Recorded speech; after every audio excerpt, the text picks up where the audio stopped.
Okay, so since everyone seems to be doing these, I'm going to go over a character history of one of my characters today. And I apologize, I wrote half of it down, but I kind of got lazy and didn't want to write out the other half of it when I was going through it, or it was just really hard for me to say some of it in not words, in typing. It's easier to say than me talking. Alright, so the character history we're going over is, drumroll, really bad idea to do drumroll on your keyboard, just so you know. Um, Kuroi Minamoto, or Kuroi Uchiha. He goes by both for reasons I may or may not explain later. Okay, starting from the top. When were they created? Kuroi was originally created somewhere in probably spring of 2009. Like, I think it was May.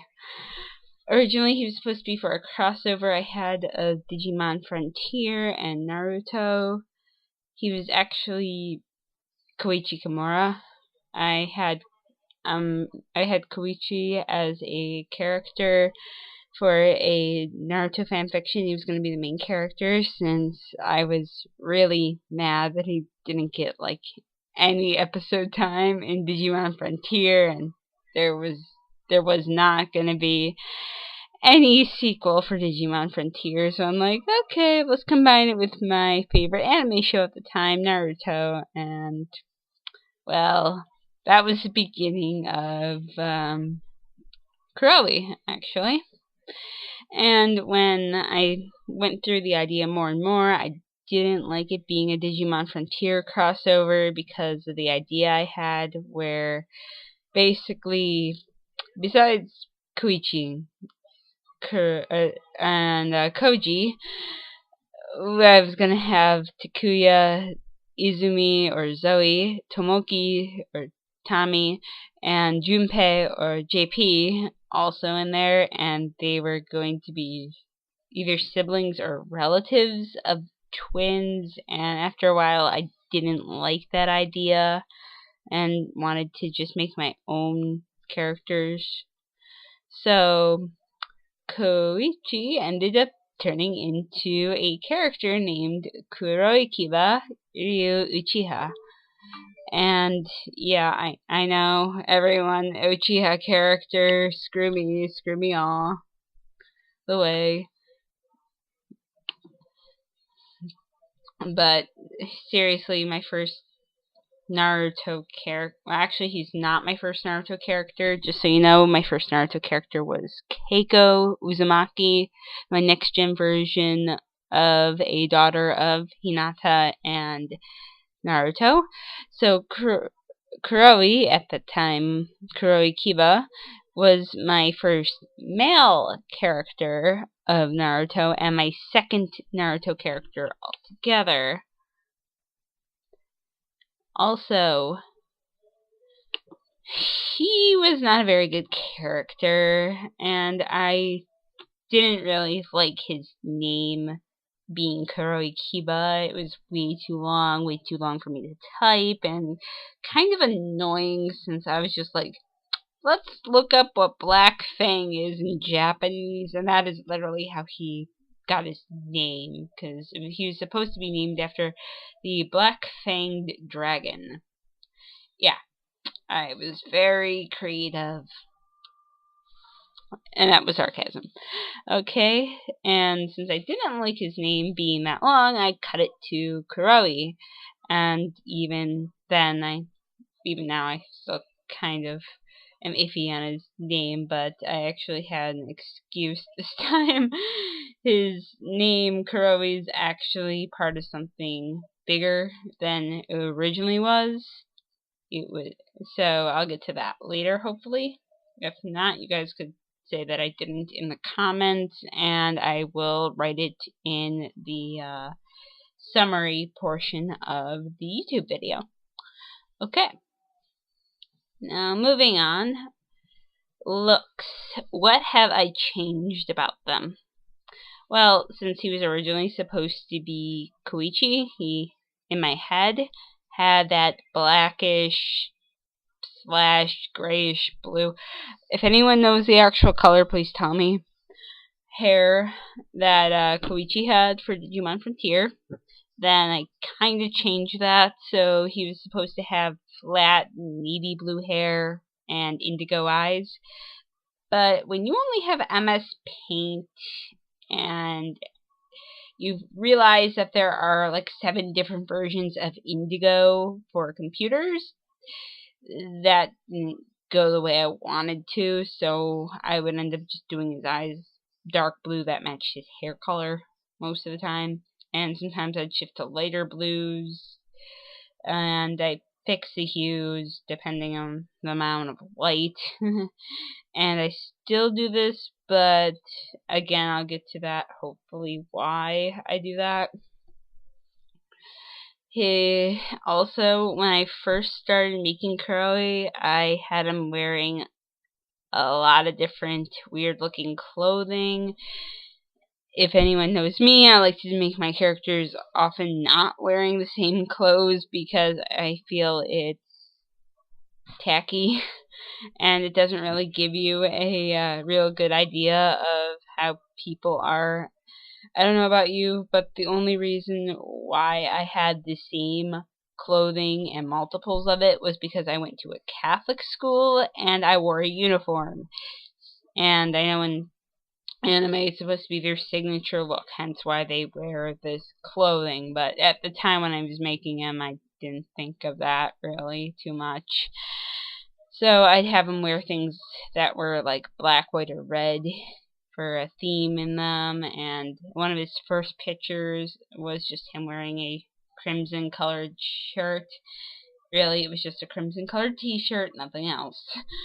And I really was having a hard time making a outfit for him, so I made a contest. I believe it was in 2010 that,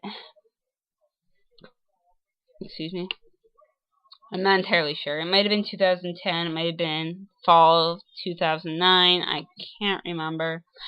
That made them have the winner give him a white outfit, which I still use because I like it. And that was from Lily Bloom X Autumn X. She doesn't really have an account anymore, but she's the one who made the outfit for me, and I am eternally grateful for her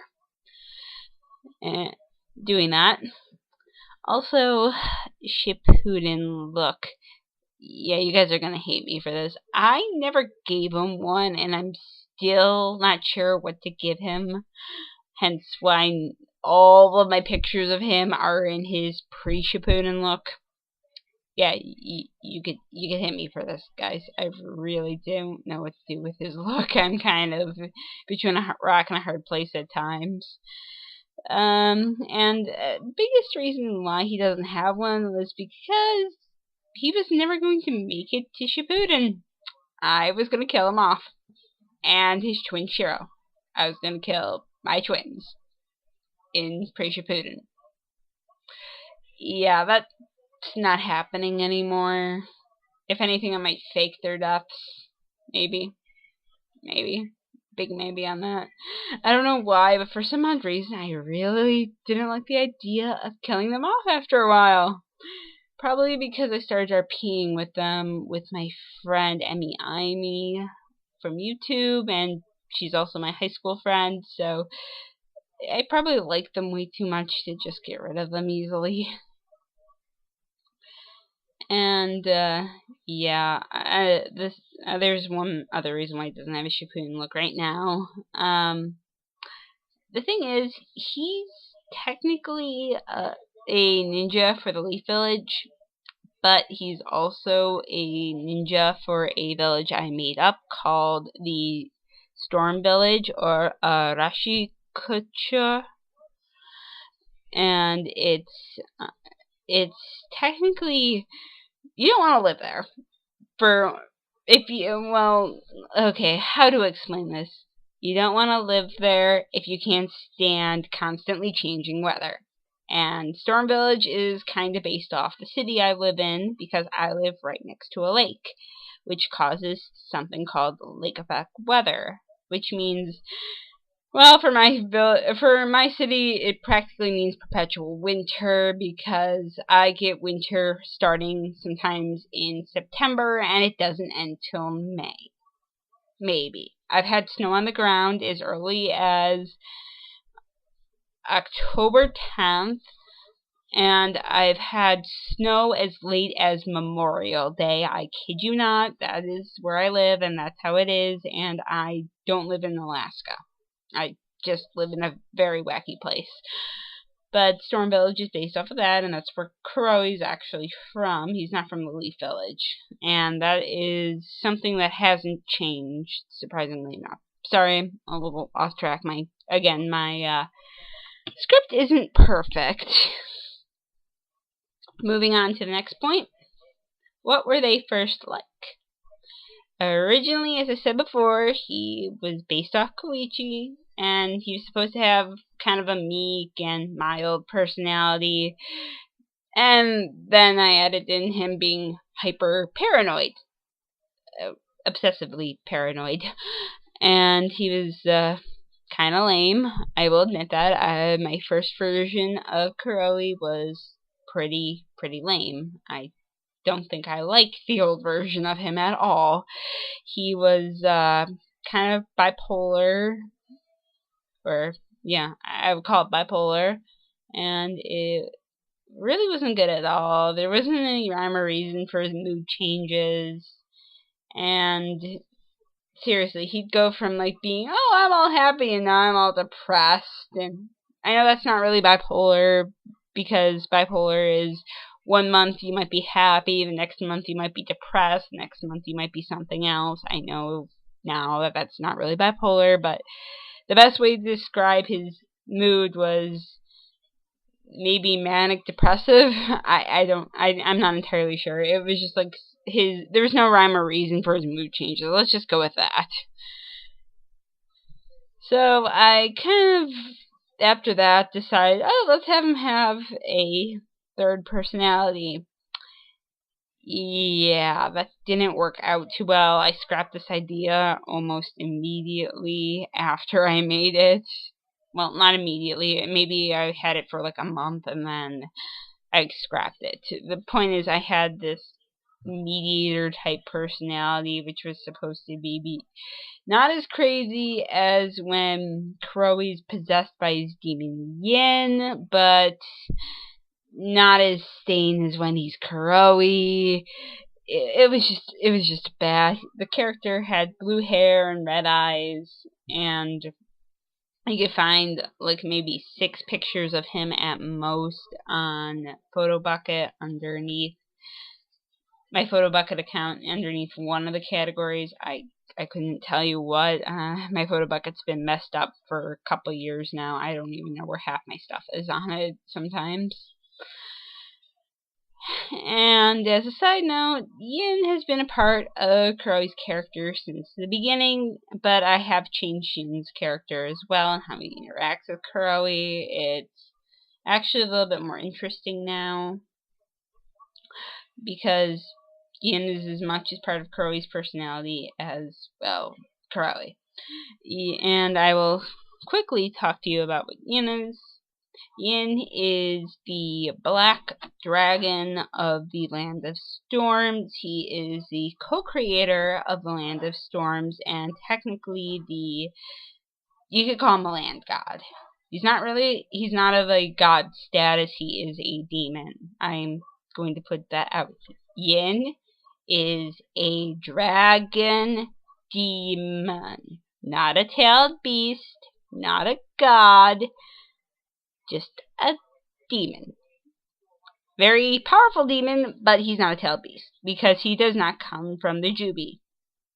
And he's never been part of the Jubi. He's never been a tailed beast. I will tell you that flat out. Never in my mind have I thought of having a tailed beast character, minus the time I made...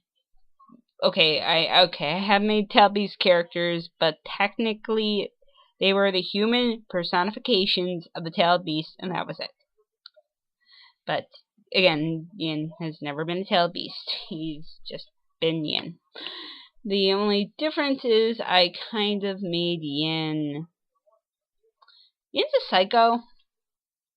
I'm not sure if I really changed that. He is literally a psycho. And possibly, yeah, I might call him a sociopath. He is a bloodthirsty demon who does things for his own enjoyment, and he is a sadist, or sadist, however you want to pronounce it. He enjoys inflicting pain on others and making sure others are in pain. He loves doing this to his host, Kuroi, because he is technically trapped in Kuroi's body, and even if Kuroi dies, Yin doesn't. Yin actually is trapped in Kuroi's body afterwards. And why am I going on this rant? Okay, yeah, I'm going all over the place. I'm really sorry, but point is, Ian's been crazy. He hasn't changed too much, and he's the type of guy who likes to kill things, and because of that, it kind of makes Kuroi go a little insane. Let's go with that. You try being the guy who wakes up one morning in a puddle of blood and realizes that he did it without him wanting to. And that was Yin's doing. Yeah, okay. Now, moving on, character personality. What kind of personality do they have now? Well, okay, this is complicated, so I'm going to cut it off here for now, and we're going to go on to a part 2. Yay, part 2.